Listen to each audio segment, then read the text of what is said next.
Esté preparado para girar a la derecha.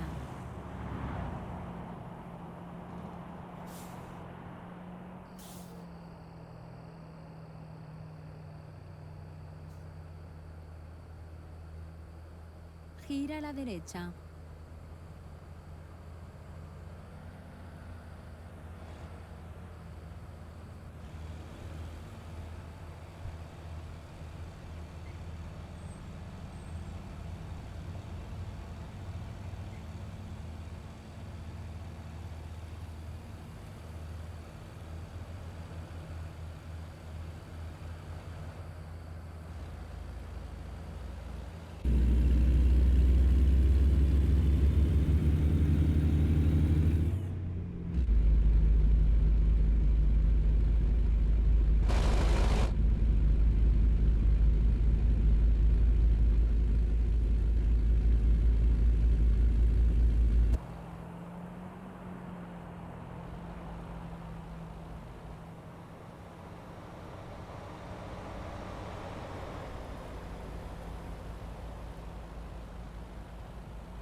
Gira a la derecha.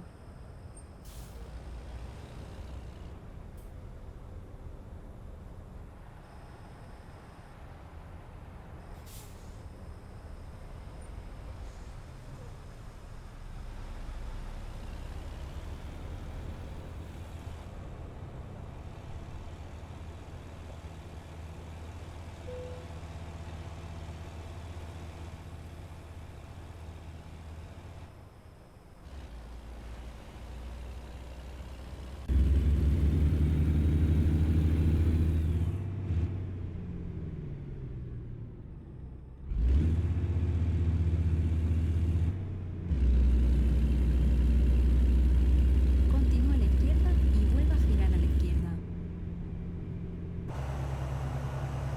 Gira a la izquierda.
Gira a la derecha.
Comencemos.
Después de cierta edad, uno cae en cuentas de todas las tonterías que hizo en la juventud. Cuando estábamos en preparatoria se nos ocurría cada cosa. No siempre fueron cosas malas o que nos pusieran en peligro, pero creo que te puedo asegurar que la mayoría de esas acciones, al día de hoy, a todos nos avergüenzan. Una vez a uno de mis amigos se le ocurrió que sería divertido meternos a explorar los túneles del metro. Hasta eso, déjame decirte que lo planeamos bien. No creas que nos fuimos a la hora más concurrida del sistema.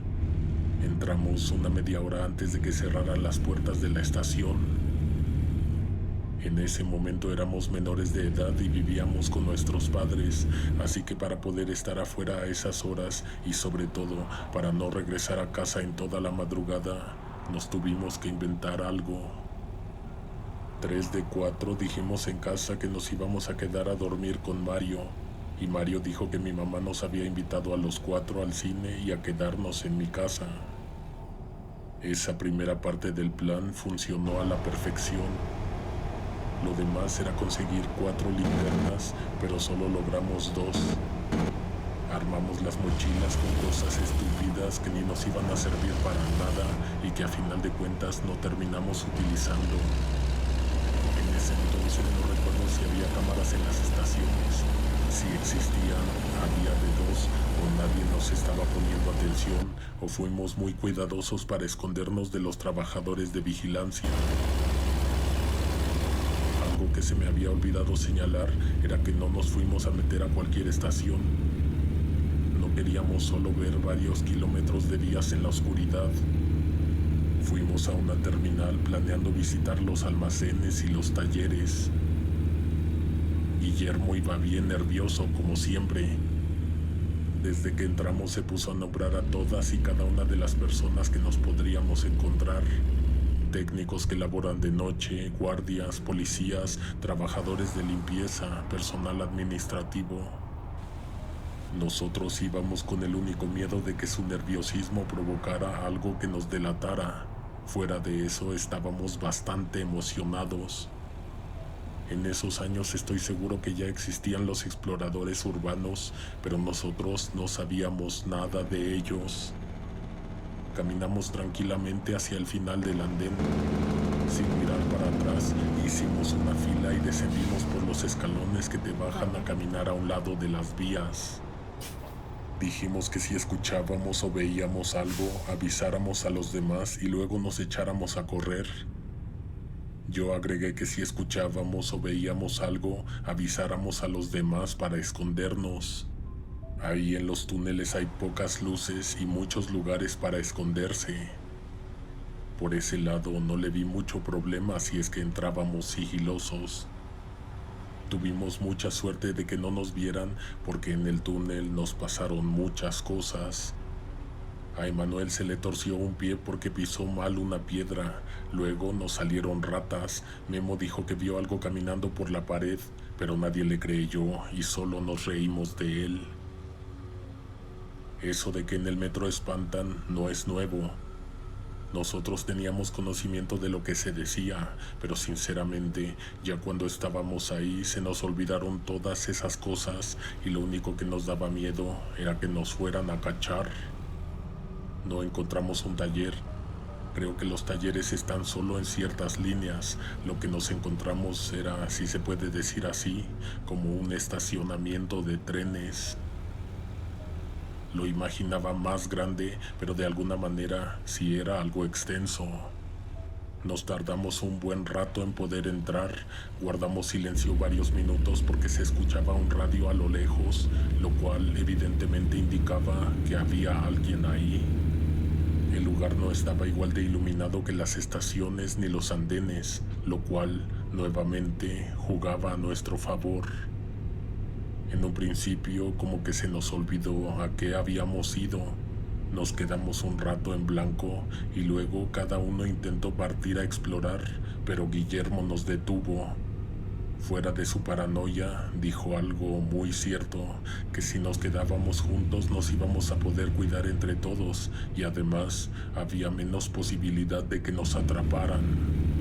Tenía razón, aunque seguramente lo dijo por miedo a quedarse solo. Con algo de dificultad trepamos a los trenes. Sin la plataforma, la entrada queda muy alta. Recorrimos algunos carros hasta que nos detuvimos en uno, nos sentamos, apuntamos con las linternas al suelo y nos pusimos a platicar en la oscuridad. Fue en ese momento en que Memo volvió a ver algo. Solo que esta vez cuando todos volteamos, eso seguía ahí. En un principio no lo quisimos alumbrar con ninguna de las lámparas que ya teníamos encendidas. Nos quedamos paralizados porque de principio no podíamos saber qué era y lo que se nos ocurrió era que se trataba de algún cuidador. Esa cosa se ubicaba exactamente frente a una de las puertas abiertas. No entraba mucha luz por ahí, sin embargo, había más claridad que en los tramos intermedios. Seguimos pensando que era una persona cuando pudimos empezar a distinguir detalles. De pronto, todos notamos que ese alguien no tenía cabeza. En realidad, ahí no había un cuerpo. Era un vestido colgado de un gancho. La cuestión aquí es que Memo lo vio entrar al tren y no solo eso, la prenda no estaba tirada en el piso, se mantenía en el aire sin que nadie la estuviera sosteniendo. Al menos lo que yo sentí a mis 16 años de edad, nunca lo había sentido. Me dio miedo, pero también me sentí confundido. Tal vez era el horror de presenciar algo incomprensible por primera vez. Aún apuntando con la lámpara, no quedaba muy claro de dónde se estaba sujetando. Deja tú, cómo había entrado. Nos levantamos, con temor y curiosidad, nos acercamos poco a poco. Aún se seguía viendo como si estuviera flotando en el aire. ¿Alguna vez te has asustado con un vestido? ¿Alguna vez te ha pasado por la mente que una prenda de vestir podría causarte tanto miedo? Nosotros no. Sin embargo, nos hizo preguntarnos qué hacíamos ahí. El vestido se movió un poco para abajo y luego para un lado. Después salió por la puerta y se movió hacia el norte, suspendido entre dos trenes.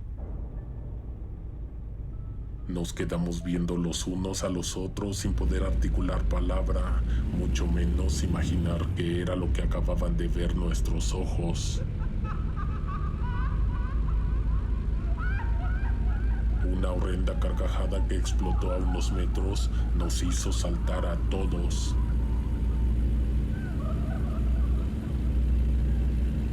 La neta, eso fue mucho peor de lo que imaginamos que nos iba a pasar. ¿Cómo íbamos a regresar? Hablando casi en susurros, nos pusimos de acuerdo para bajarnos del tren y echarnos a correr. Con lo único que no contábamos fue con que esa sonora risotada no solo la escuchamos nosotros. La persona que oía el radio en alguna parte se levantó de su lugar y empezó a preguntar quién andaba por ahí. No nos vio bajar del tren, aunque tampoco vimos que se pusiera a buscar bien. Seguramente a él como a nosotros le dio miedo lo que escuchó. Estuvimos escondidos unos minutos. Luego que la persona pareció haber regresado a su lugar, nos encaminamos hacia el túnel. Nos fuimos caminando despacio por la orilla, tratando de no hacernos notar con las lámparas. De pronto escuchamos gente venir desde la estación. Rápidamente notamos que eran policías. Nos quisimos esconder, pero nos oyeron o nos vieron. El caso es que no logramos evadirlos. Nos llevaron al andén, luego nos condujeron a unas oficinas a través de unas puertas que están medio ocultas en la estación. Nos presentaron con un hombre que seguramente era el encargado o el jefe de la estación. Nos estuvieron haciendo preguntas, nos revisaron las cosas, no creían que nos habíamos metido por diversión. Nos empezaron a meter miedo con que nos habían visto robando y nos iban a entregar con las autoridades. Imagino que como éramos menores de edad y realmente no habíamos hecho nada malo, nada más nos encerraron en una sala de espera en donde pasamos el resto de la madrugada hasta que inició operaciones el metro. No dijimos nombres, no dimos teléfonos de nuestras casas. Cuando dieron las 6 de la mañana del siguiente día, sábado, nos llevaron a los torniquetes y nos dejaron ir. Después de eso, cada quien se fue para su casa. Por mi parte caminé hora y media, no sé los demás cómo se fueron. No nos vimos en todo el fin y obviamente no platicamos con nadie de esto. El lunes en la escuela yo fui el último en llegar. Encontré a los 3 afuera del salón. El profesor llegó tarde, creo. El caso es que cuando mis amigos me vieron desde lo lejos, se quedaron callados y esperaron a que me reuniera con ellos para entonces hacerme preguntas. ¿Cómo llegaste a la escuela? En metro. Dime que tú también viste algo raro.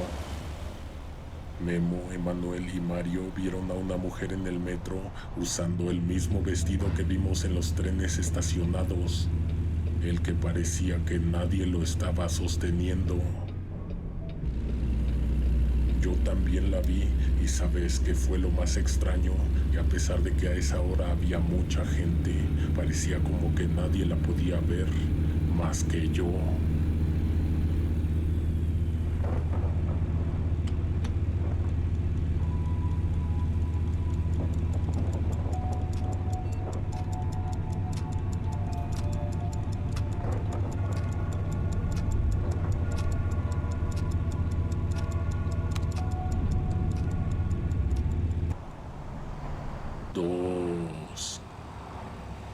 Tengo una amiga que borda uniformes escolares, no tiene taller, ella trabaja desde su casa.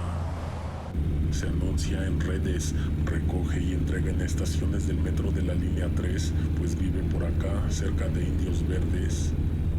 La otra vez mi mamá la mandó a llamar para preguntarle algo de los uniformes para mi sobrina. Yo no estaba en casa cuando ella llegó, estuve afuera toda la tarde. Cuando entré al comedor encontré a la muchacha explicándole algo a mi mamá. Siéntate, escucha lo que Vanessa está contando. Mi amiga llevaba a su niña que para todo decía que sí. Resulta que Vanessa quedó con un cliente de recoger 2 uniformes que le acababa de bordar. Se pusieron de acuerdo para verse en la estación del Metro Hidalgo a las 8 de la noche de un domingo atrás. Ese día a mi amiga le dejaron encargado a un niño, a su sobrino. Le dijeron que lo iban a recoger a las 6, pero como a las 7:20 se comunicó su mamá para decir que tuvieron un imprevisto con su suegra y estarían recogiéndolo como a las 11.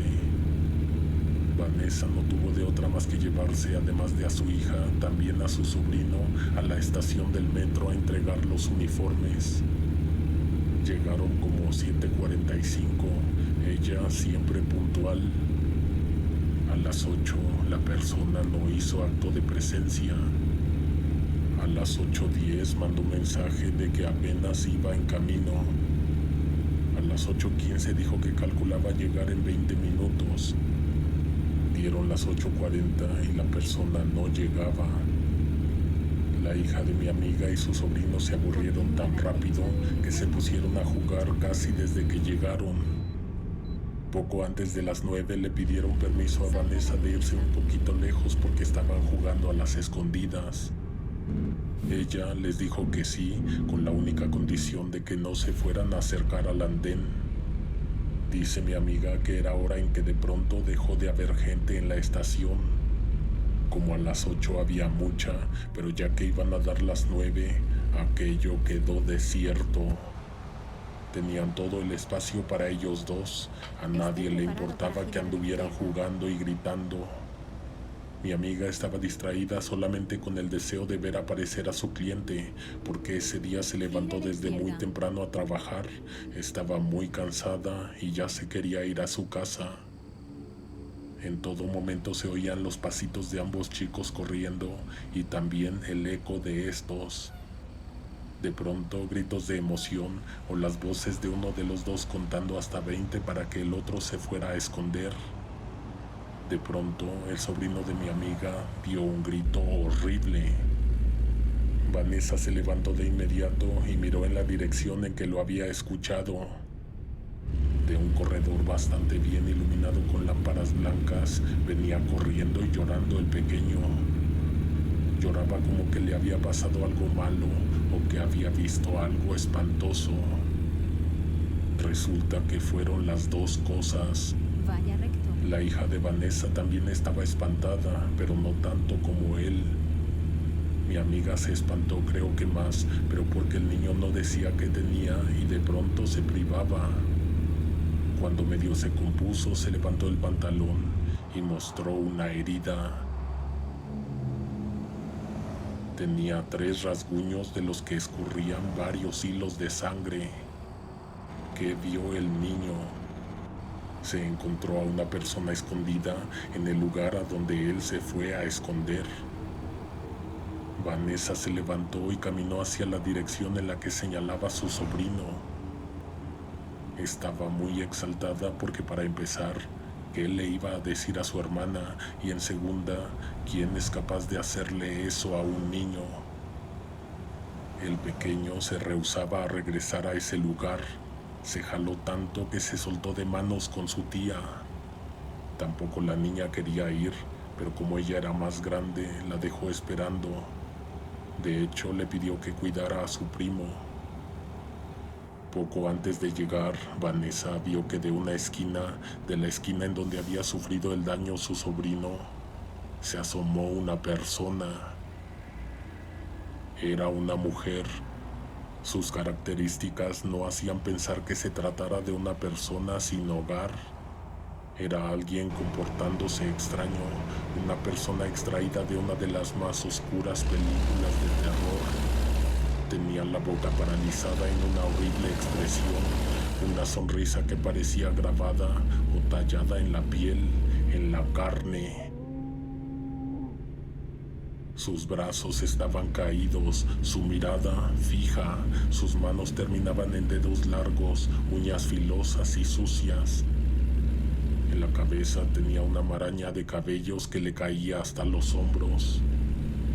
Cuando Vanessa vio bien a la persona, cambió rápidamente de parecer.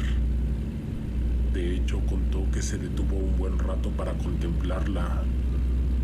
Ni ella se movía, ni la mujer sonriente se movía. El momento en que aquello se volvió a esconder fue el momento adecuado para echarse a correr. Regresó al lugar en donde estaba esperando al cliente, toda sofocada y espantada.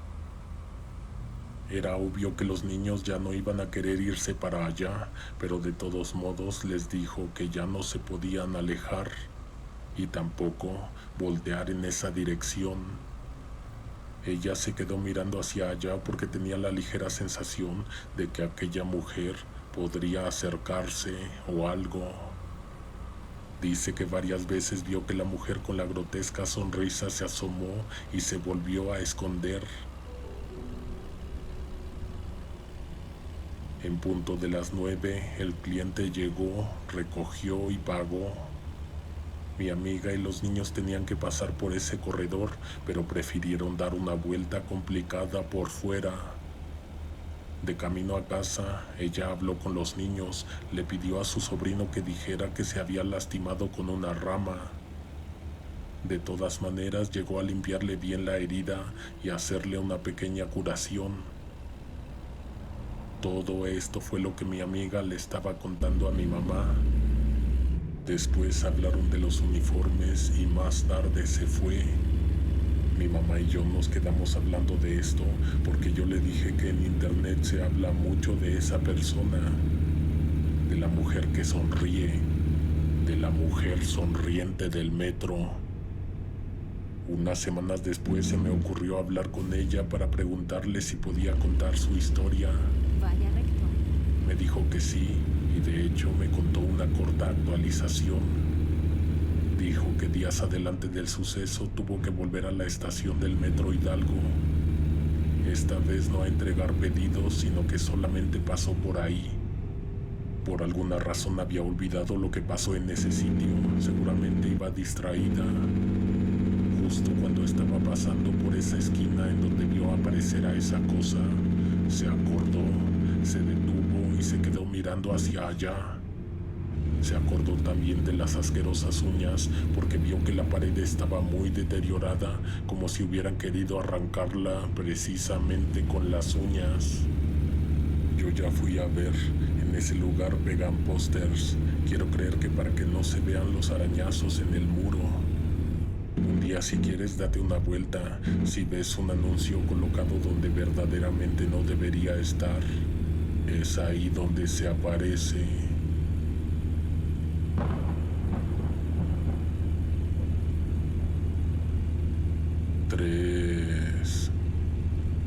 El último día de clases del último año de prepa, después del discurso de despedida de la directora, de todos los grupos empezó a correrse la voz de que nos íbamos a ir a festejar a las trajineras en Xochimilco. Eran como 12:30. Nos quedamos de ver a las 3 en el embarcadero. Unos iban en taxi, otros en camión y en metro, pero como Ana tenía una amiga que manejaba, nos fuimos en los asientos traseros de su carro. Del festejo no me acuerdo mucho, solo sé que fue una muy buena fiesta. Como a las 6:30 terminamos de dar vueltas en el canal y regresamos todas las trajineras al embarcadero. La misma amiga que nos llevó nos acercó a una estación de metro para regresar a nuestras respectivas casas. Vaya recto. La verdad es que íbamos un poco mareados por la bebida, pero todavía muy conscientes de nuestros alrededores. Estábamos en Metro Eugenia, a 6 estaciones de casa de Ana y a 8 estaciones de mi casa. Para girar a la izquierda. Nos quedamos unos metros antes de los andenes, recargados en unas columnas que hay a sus espaldas, planeando irnos a otro lado porque todavía teníamos energía y ganas de andar en la calle. Platicábamos cuando de pronto le dimos importancia a un zumbido que se oía por encima de nosotros. Ya lo habíamos notado, pero fue de repente que los dos nos preguntamos de dónde venía ese ruido. Podría ser que estuviera saliendo de las bocinas que reproducen música y anuncios, pues parecía venir de todas partes. Ese ruido era muy difícil de soportar por un largo periodo de tiempo. Ana siguió platicando conmigo, pero a la vez miraba a la gente. Parecía que nadie más notaba que había un ruido sonando en toda la estación que de pronto comenzaba a molestar el oído. Ella se iba a levantar para ver si la fuente estaba cerca de nosotros y por eso lo escuchábamos tan intenso. Se estaba poniendo de pie cuando de pronto una señora se plantó frente a ella. Si yo me asusté, imagínate a Ana, que la vio a los ojos. La persona se veía toda descompuesta, asustada y angustiada. Le salieron un par de gritos desesperados en los que nos pedía que le ayudáramos con su hija, que se le había caído a las vías. Cuando dijo eso, Ana y yo sudamos frío. Nos levantamos en friega, corrimos hacia el andén y vimos que efectivamente había una niña tirada, pero casi al inicio de la plataforma, muy cerca de donde se detiene el primer vagón. Nos echamos a correr mientras escuchábamos los gritos de la atormentada mujer a nuestras espaldas. En nuestro lado del andén no había nadie. La señora nos encontró a nosotros después de correr casi toda una mitad de la plataforma. Por fortuna, el tren se estaba tardando. No imagino de qué manera cayó, que quedó acostada boca abajo, exactamente en medio de las vías. Además de que apareciera de pronto el tren a la lejanía, me daba miedo ver que alguien fuera a pisar la barra de corriente eléctrica. No sabía si saltar o más bien echarme a correr hasta el otro extremo del andén para agitar las manos y avisarle al conductor desde que lo viera aparecer a lo lejos, o bajar por ella esperando que me vieran a tiempo. Estaba por decirle a Ana que fuera ella a avisar mientras yo bajaba por la niña. No obstante, algo llamó tanto mi atención que me detuve y me quedé callado. No era una niña eso que estaba tirado a mitad de las vías. Era una muñeca del tamaño de una niña de 7 años. Los brazos y las piernas se le veían rígidos y el pelo muy bien peinado y de plástico. Por un momento fue un gran alivio, pues en verdad nos imaginamos que peligraba la vida de alguien. El alivio se fue cuando vimos que la señora no paraba de gritar de angustia pidiendo que le ayudaran a sacar a su hija. Eso de hija, después de la segunda vez, me empezó a perturbar. Al mismo tiempo en que yo me mostré dispuesto a hacer algo para que el tren no destrozara el juguete, estaba también convencido de que la persona ya debía tranquilizarse. El conductor me vio a mí y vio a la muñeca, que también pensó que era una niña y frenó mucho antes de acercarse a nosotros. El chofer lo vio, Ana lo vio, yo lo vi, 2 o 3 personas que se encontraban muy pendientes de lo que estaba pasando en el otro andén lo vieron. La muñeca se levantó y se echó a correr hacia el túnel. Te juro que todos dimos pasos hacia atrás. Solo el chofer salió de la cabina y se acercó a nosotros. Creo que él no vio que era una muñeca, aunque sí lo escuché comentar que se le había hecho que caminaba muy raro. Evidentemente pidió por teléfono que hicieran el corte de energía y que mandaran a alguien inmediatamente a buscar en el túnel a una niña. No era una niña, le dijimos al conductor, era una muñeca, le pertenecía a esa señora. Ya habíamos notado que había dejado de gritar, pero no nos imaginamos que al voltear, la persona ya no iba a estar ni ahí ni en ningún otro lugar cerca. Cuando el conductor se acercó a nosotros, seguro le llegó el aliento alcohólico. Fue él el primero que nos preguntó si nosotros teníamos que ver algo con lo que estaba pasando. Si conocíamos a la persona, a la niña, si venían con nosotros. Claro que no nos iban a creer que era una muñeca hasta que personas del otro andén se pasaron a este para hablar con los trabajadores que iban llegando. Todos vieron a una muñeca que nunca encontraron. Para su búsqueda, el servicio estuvo detenido casi 40 minutos. Después de ello, nosotros nos subimos al tren y bien confundidos nos fuimos para nuestras casas.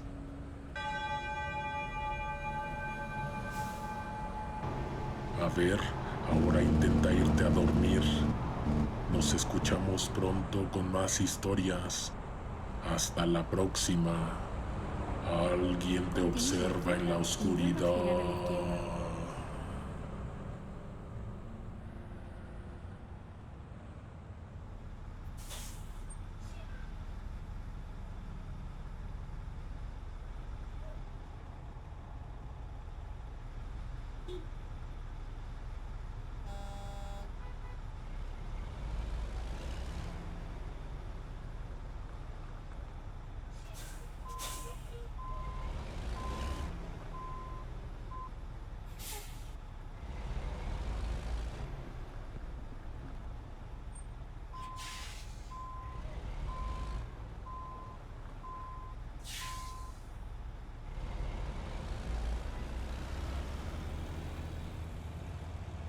Gira a la izquierda.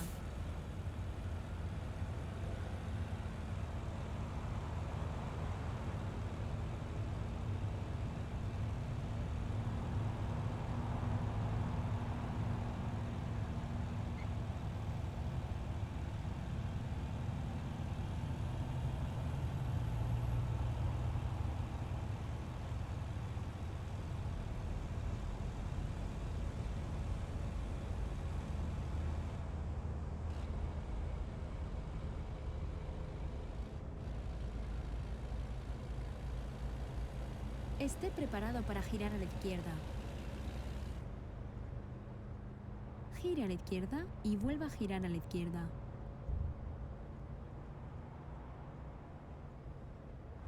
Gira a la izquierda.